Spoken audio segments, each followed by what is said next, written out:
right, welcome back to the Command Your Brand Show. I'm your host, Josh Silvestro, brand ambassador of Command Your Brand. So in this episode, actually, I have a very special CEO, which I would love to kind of introduce you guys. I've heard a lot of interesting things about him, so I kind of actually don't know much about him, but he's going to tell us. So I'll let you introduce you guys to Kayvon Kay. I hope that I'm saying your name right. Yeah, it's Kayvon Kay. That's good. It. Awesome. Well, Thank you. Thanks for joining the show, man. Thanks so much for having me. I appreciate it. I love it. Command your brand. That's what it's all about. That's right. So I guess let's start off with, so people who kind of get to know who you are. So tell us a little bit about yourself, about your background, and also why you started your company. Yeah, so my background has actually been in sales. I grew up from a small Northern Ontario town in Canada. Wow. I was in the bottom half of the class that made the top half perfect. I really am. Sometimes I say I'm that cliche entrepreneur story, but really I am. I was written off in grade one. They held me back in grade one. They labeled me with ADD, ADHD, learning disabilities, reading, writing, math, and communication. Wow. What was left there? Is Ed? Right. So people ask, when did my sales career begin? And I always say then. It was then. I knew that I was different. I didn't know what different was back then. I didn't know I was I was part of racism, all that stuff. But the teachers, the system just always pinned me down, and, they always written me off. So I've always felt like I was always defending. I was always fighting. I was always fighting for a voice, always like trying to change the narrative of who I am and what, perception. Needless to say, I got into sales, ended my sales career at what I think is, one of the pinnacle sales jobs, which is I was a pharmaceutical sales rep. I was the number one in the country, and life was great. And then all of a sudden I woke up one day and I kind of realized it was no different than the school system. The bureaucracy, the bullshit, the corporate ladder, all that, like, it was just a bunch of kids. It was a bunch of egos and hurt little children acting all it was just so bad. When I think about it, I just kind of shake my head. So I actually had to jump in. I jumped into the internet marketing world in 2015. I saw this online space and I knew I'd already been late. But I also knew that I wasn't late enough that I couldn't not make an impact. And like most entrepreneurs, right, all full of piss and vinegar, full of courage, and just running full steam ahead. Sure enough, about a year and a bit into being an entrepreneur, I was 7 days from being bankrupt.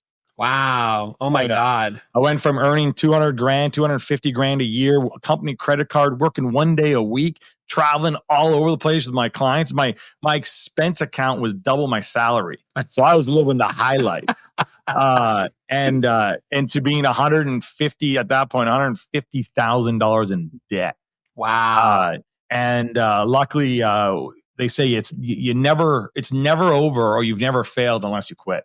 Right. So when I was standing in line at the bank about to quit, I was thinking about, did I think about all the hard work I got, all the stuff I did? I was saying, I got to go back to that. I ran so hard away from the corporate world that I was going to walk right back into it.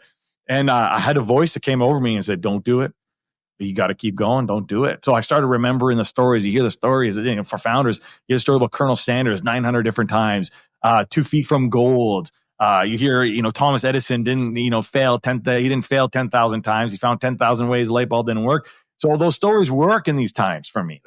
So they motivated me. And I went back home and I went to the drawing table and I said, okay, I need some real mentorship, right? Not all this fake guru bullshit, like someone who actually been there, done it. So I reached out to a mentor at that time and he said, Kayvon, he gave me the best advice back then, which was, Kayvon, you're not a marketer, you're a sales guy. Go be a sales guy. I said, well, what do you mean? I was like, I just worked fucking a year and a half to get away from being the sales guy. I wanted to have my own business. And he said, oh, you don't get it. Instead of trying to be the man, go close for the man. So long story short, he showed me the world of high ticket sales. He just told me what it was. He didn't train me on it, nothing, but I had my obviously experience in sales. Needless to say, 30 days later, I'm making $25,000 a month, not losing 25. I was losing 25 grand a month. I'm making 25. Next month, 35. Next month, 45. And 18 months after that, we built a $38 million company teaching high ticket sales. So teaching people exactly what I did and how I got out of my situation. And then that business, that partnership kind of fell through. And then that's when the sales connection was kind of born. And now today, I'm happy to say we've done over $300 million in sales. Oh, for our wow. clients. We've Damn. taken over 200,000 book calls. I've trained over 100. I built and trained over 100 different sales teams. We've hired, recruited, and managed over 3,000 sales reps over the last 4 years. Damn. So we've done a lot. We've been there, done there. Yeah. Dude, it sounds like you've been like everywhere. I've been everywhere. Let's just say I at some point I woke up and again, founder stuff, right? Realizing the business model's everything. And, after 2 years of basically being a sales director for like 7 different companies, I realized that our model was tight. It was an agency model, but it was quite broken. Yeah. So we've since pivoted and things have been, again, smooth, and it's been great. Yeah. So I guess like my first question, because like, you're in sales, and actually, funny enough, I actually had a couple sales guys on my podcast. What do you find for you, like when you train people, what do you find is the most successful thing in training new salespeople? The most successful thing training new salespeople, making them realize, or showing them that sales all starts with you. You are a direct reflection of the results you get. So if you don't have the confidence, you don't have the conviction, you don't have the clarity in what you're selling and who you are, you will never sell. Doesn't matter how good the product is. Doesn't matter how good the script is or how good the offer, all that stuff that we think is important. It's not. Yeah. At the end of the day, it all comes down to you. Sales is a transference of energy and connection. You have no energy, you have no connection. So for me, my biggest thing I teach people is the mindset. Wow. Because everything else is teachable. But if you don't have the right mindset for sales, and that's the belief set, that's the belief in oneself. That's that, like I just said, the conviction that you cannot buy. See, conviction's like love. It cannot be bought. It cannot be sold. Right. It's something that you have. You're not. It's not a right. It's a gift. Right. And how did you acquire a lot of that stuff? Like, was it just, I don't think you just woke up and like, oh, I'm a salesman. So people always ask me, who do I contribute my sales training? And I tell them, from all the greatest. Yeah. I've been a student of sales since I've been 18 years old. Like I said, I've always been in sales my life, but when I mean a student, I was listening to tapes, like, on like CD, like literally, dating myself, but like CDs in the car of salespeople, traditional the Brian Tracy's and the Zig Ziglars. Yeah. And then and I've listened to so many different tapes, read so many books. And then my biggest teacher, it's again, cliche. I hate the cliche stuff, but my biggest teacher, experience. I've worked in 4 or 5 different industries. I've worked long sales, short sales. I've worked high ticket sales. I've worked, 1 call close sales, 2 call. I've worked them all. So I through my experience, I've seen what works, what doesn't. And I'm still a craft. Till this day, every day, I'm always looking, hearing, joining trainings, always looking for one little thing. You never stop growing. You never stop. Right. So I personally built my entire career, which now is my business, around my skill set. So I learned that I had a skill set called sales. I built my business around that, and everything I do is all about sales, because I'll leave it with this. Nothing happens. Henry Ford said this. Yeah. Nothing happens in business until a sale is made. Right. No, it's so true, because I know a lot of people actually acquire great things just from sales. Like, just the activity is just so important, because you can't have a business without sales. You can't have anything without a sale. Like, and I forget who told me this. Is actually my grandfather told me, it's like your whole life is like a sales function. Like, you're always selling someone something. I like your grandfather all right out of the gate. I say everything you want in life is a sale. Everything you get is your commission. That's right. Everything you get is a commission. I like that. That's great. No, it's such an interesting thing, because I know some people, with sales, they always, I'm sure you've had experiences where you fail to close. It's sort of like, oh man, like I feel like I'm the biggest like loser on planet Earth. Like, how do people overcome that, first off? Yeah, well, here we go. I love it. So there's some things you can take away right now. There's only 3 things you get out of a sale in a sales call. Sorry, in a sales call, there's only 3 things you get out. Yeah. Number 1, you get a what? A yes. Number 2, you get a no. Number 3, you get a may. No, you don't get a maybe. You get a lesson. Yeah. It's a lesson. Yeah. So how you overcome it, you realize that. See, you can't, sales isn't personal. It's not personal. And as soon as you make it personal, you lose. In fact, If you want to be successful in anything, I'm talking in marketing, I'm talking in emailing, I'm talking in sales, I'm talking in operations, everything. When you put yourself first, you will end up on the bottom. When you put your prospect, your clients, your people first, you'll always end up on top. So why I say sales is all about the mindset. It's not about you and them. It's about you solving their problem, you supporting them. Right. See, the problem is in most sales conversations, definitely when people are first starting out with sales, and I see founders doing that, there's two conversations happening in a sale. The one they're having with the prospect and the one they're having with their head. And you will lose when you're having two conversations. Right. It's always about having the one conversation. So how do you have the one conversation? By being so damn present and listening and asking the right questions and coming into that call with the right intention. You're not there to sell them. You're there to serve them. It is not about the commission. It's about the mission.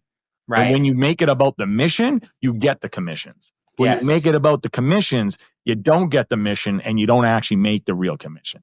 Right. That's such a fascinating thing. It's like sales is like, so just to kind of give you background, so my father has been in sales for like 30, 40 years. So I kind of understand what you're talking about. My dad was a computer programmer for like 25 of those years. He was like on Wall Street, and it just, and it's funny is there was a stigma with salespeople. It's like, oh my God, they're all kind of evil. They're all kind of like, whoa. I love it. You just said something. You're evil. I have a talk where I call it sales is evil. Yeah. I mean, think about it. Slimy salespeople, you. Yeah. Sales conversations, ick. Yeah. The problem is people don't realize that sales is the driver of business. You cannot do business without sales. Now, here's the problem. In the 1940s, the trust level of a salesperson was as high as 75%. Wow. Think about this. 75% of the population trusted salespeople. Wow. Today, 9 out of 10 people don't trust salespeople. Here's the worst part. Salespeople don't even trust their own kind. Oh my God. It's devastating. Yeah. And the reason, and then I go, well, why is that? So as I research, it's because somewhere along the way, sales tricks started, sleazy tactics, cheesy people. You think about sales, you think about the 80s slick airbag used car sales guy. Yeah. That's not selling to me. Yeah. That is evil. Yeah. That's not being in service. That's being in service of yourself, not for the other. And I'm actually on a mission. My mission is to actually change the narrative of sales, to show that every person in the world is a salesperson. If you're a mother at home, you are a salesperson. Right. If you're an employee at a job and you want a raise, you want your ideas taken serious, you are in sales, my friend. Right. When you're with your kids, you're selling them, well, they selling you. and the reality is sales doesn't have to be evil at all, because it's not. I don't find anything. In fact, I tell my people it's like being a doctor. Now, I'm not disrespecting doctors, but the reality is it's the same thing. Yeah. You're coming to me, you got a problem, I have a solution. I have to diagnose your problem to make sure my solution works. And this is where I tell that whole idea of ABC, always be closing, bullshit. I actually don't agree with always be closing, but I do agree with ABC of always be connecting. Right. That's a different conversation. Because if you're always connecting to the right people, you'll know if you can help them or not. Right. It's not saying yes to everybody. It's saying yes to the right somebody. Right. How do you know if it's the right somebody? Easy, because you've you went through the sales process and you listened to their questions, their problems, and you ask the right questions, and you ask the questions with finesse at the right time. And you also, if you're really good, you're so tentative and you're so present, you listen to what they're not saying. So you went and you figured out what their biggest problem is. And then you also ask the question of what does success look like to them? So I call it the dreamland. What is it? If we can solve this, what does the dream look like? What does success look like? And you listen long enough to connect the fact that can you help them or not? Right. I think it's selling too when you're not selling them. If I say no to somebody, I love it. Because that I just save them money, time, energy, and I save my back end money, time, and energy. Because if you're just selling people just for the sale, you're going to have a back end problem. Yeah, exactly. It's not worth it. It's just not worth it. I think there's so much abundance in this world today. There's so much abundance that we can live life with a win-win. It's not win-lose. It's not lose-win. It's not win-lose. It's win-win. And when you come with a win-win attitude and a win-win conscious, you watch the changes that happen in your business, your life, everything. Right. That's so interesting too, because you mentioned just, it's all like you mentioned earlier, like it's all a mindset thing, how like it's the mindset, it's this decision to do something. And my dad actually taught me this once, was this, the fact you have to first decide for yourself that you want to help the person. You want to, that the person needs it very badly because of X, Y, and Z reason. And that it's about caring the person enough to just really insisting on that they get it. Yeah, absolutely. Like if you believe the conviction I'm talking about, you are letting them down if they don't move forward. You screwed up because you didn't show them the value or the outcome was big enough or the pain was big enough to the reward that they didn't move forward. And I go, shame on you. Now, if they didn't buy from you and because you made that decision, also congratulations, because you're doing the right thing. Yeah. What do you think is the actual, why do people fail at sales? Like, why do you think that people who try to sell, they can't sell, or like, what do you think the reason is? Oh, again, I'll hear you. I don't care what anybody says. I'll take it to the grave. The reason you're failing at sales is because your mindset, your energy set. Now, it all comes in with the mindset. Your mindset creates your energy, right? And sales is a transference of energy and connection, right? So the reason people are failing, if you want to talk about logically, they're not doing the training. They haven't done the process. They don't understand sales. They haven't done the work. And when I'm talking about the work, I'm not talking about the work in sales, the work in understanding sales. I'm talking about the work in themselves. Yeah. I'm talking the deep work in themselves where they find out who they're really made of, what they really represent. Most people are failing in sales because they don't freaking believe. They don't believe in themselves, let alone their product, let alone the outcome. And they're trying to sell a belief into somebody else. I'm going to give you some life lessons here, which are pretty simple, Mr. Founders. You can't give what you don't have.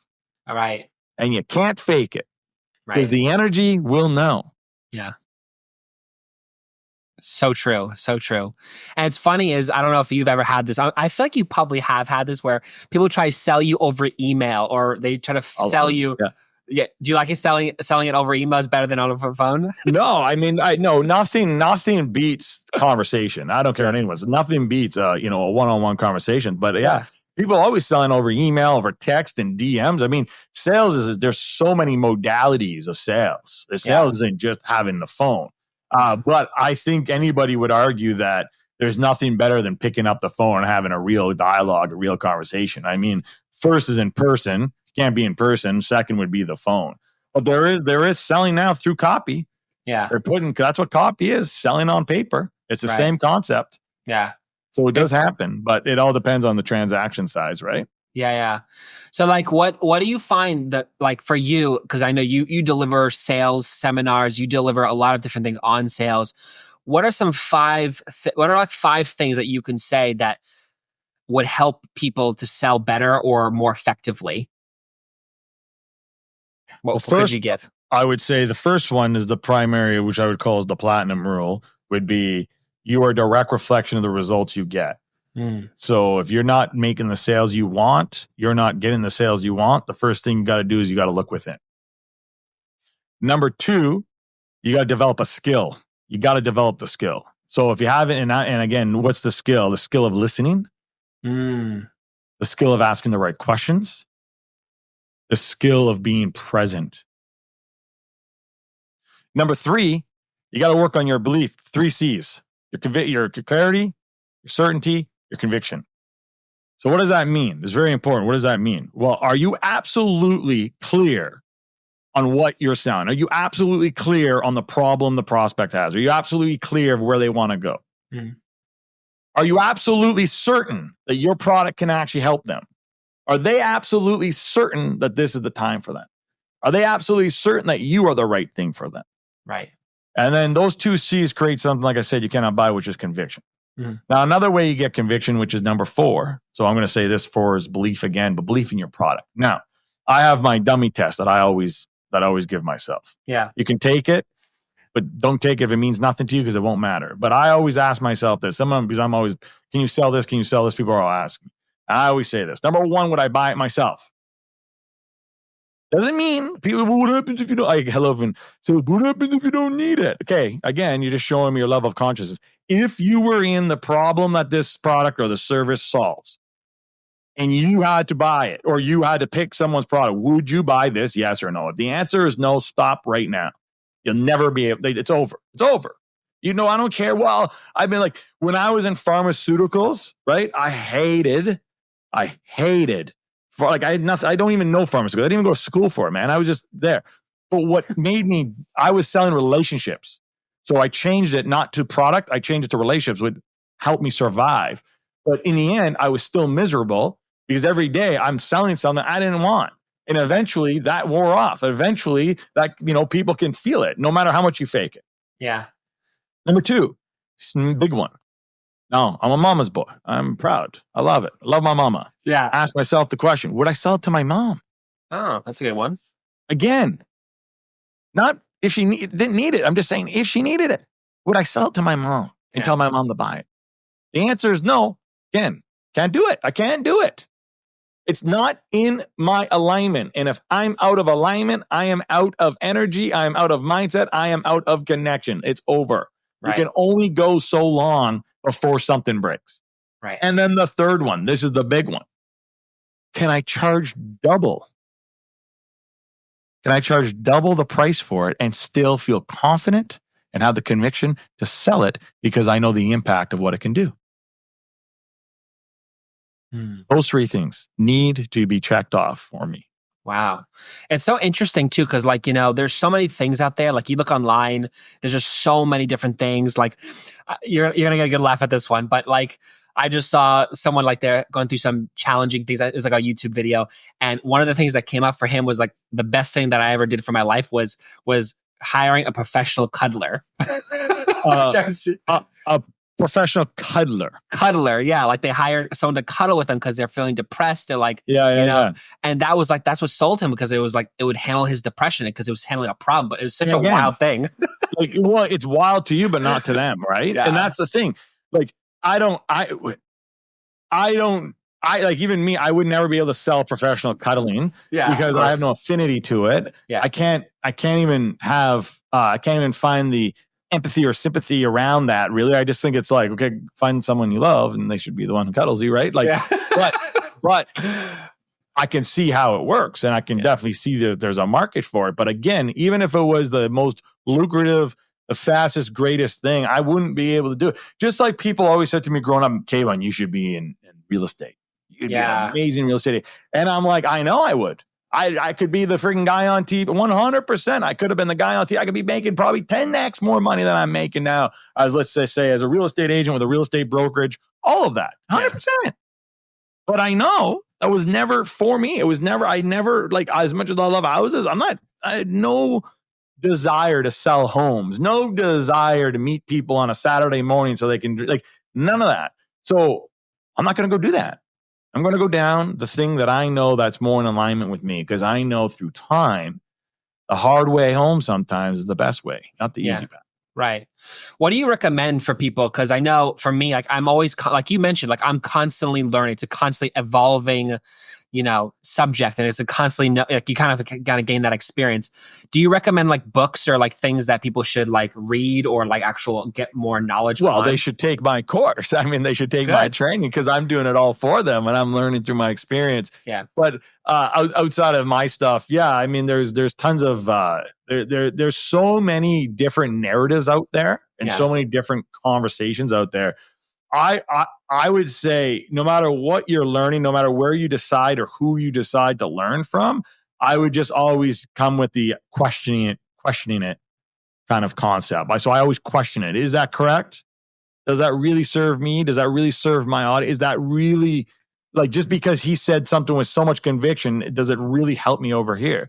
Yeah. Because the guy who's selling door to door, or the guy who's selling life insurance, or the guy who's selling real estate or mortgages or construction or pharmaceutical is very different than what I sell, which is like B2B consumer, business opportunity, you know, and business improvement. Those are very different sales. Like they're very different types of people. So what works with Mr. Construction Guy might not work over here, but I want to learn. Right. I want to learn. I want to know it. So it's to me, it's about getting the belt, the tool belt. And the more different styles you have on that tool belt, like the straight line system and the NAPQ, Z key, whatever it is, and everyone has all these names for their own certain types of sales process. And here's the funny thing: it's all the same shit. It's all the same shit. Anybody teaching something, I'm like, from the 50s, 60s, that was the 70s, that was this, that was that. They just put in a different style to it. My industry specifically, there's a framework you follow on the call. It's the same. People try to tweak here or there, put a cool, sexy copywriting name to it. So people are like, oh, I want that. It's the same thing. It's the same. Right.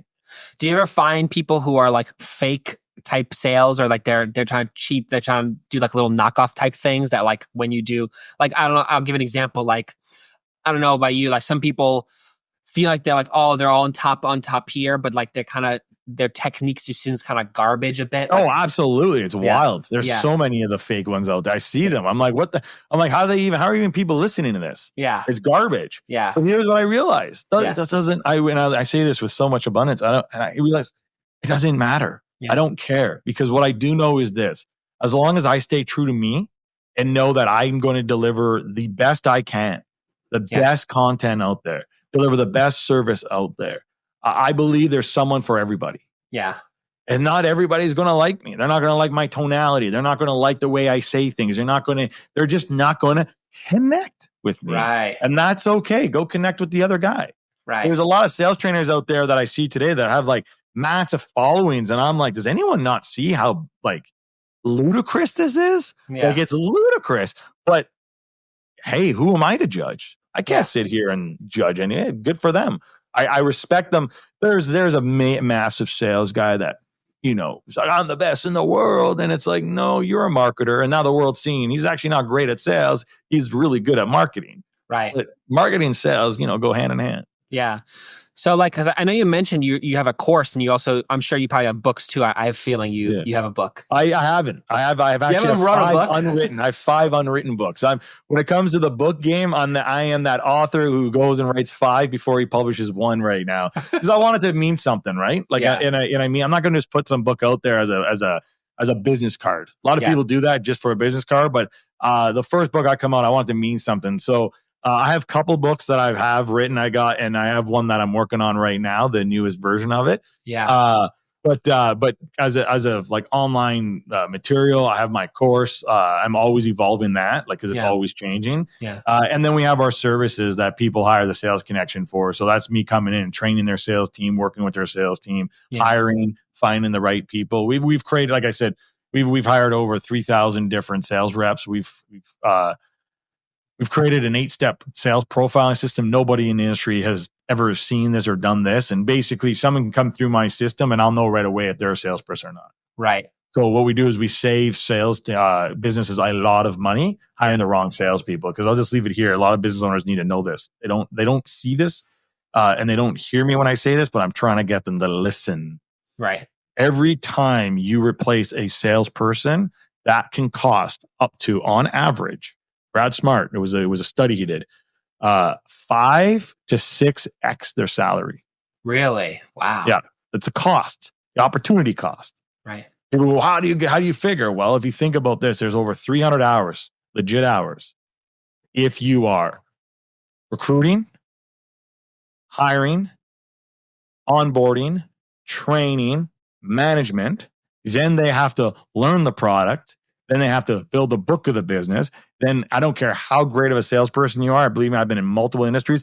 It takes time to learn the nuance of the language, the energy of whatever industry or whatever offer it is. And then as you're building that book of business, that's over 6 months. That could take up to 6 months. Wow. And a lot of business owners don't know that. One bad hire can cost 5 to 6 of opportunity costs. Right. So for us, we created a 8-step profiling system where if you go through that, I'll let you know 97.8% efficacy. I'm actually proud to say it is harder to get onto my team or to pass muster if I'm going to hire you for one of my clients, than it is to get into Harvard. Oh my God, dude, that's crazy. Yeah. People don't like it though because it's too hard, right? And we push a lot of great, can't see me if you're listening, but quotations, air quotes, great salespeople You know how great salespeople can interview? How many times they think about business owners? You know, even me sometimes. We still, even at 97, that's why it's not perfect. We like, they interview well, they come in and they show you amazing first month, kind of okay second month, and then they you know, who are they third month? Now that also has a lot to do with the managing, the training, onboarding, and how you keep them activated. But yeah. Yeah. I guess one of my last questions, because I know we're kind of wrapping up here, is what do you think is when hiring a salesperson, what do you think the key is with finding the right salesperson? Is there a right way to hire them? Oh, absolutely. Like I will put it this way. We have an assessment that looks at 62 characteristic traits of a salesperson. Wow.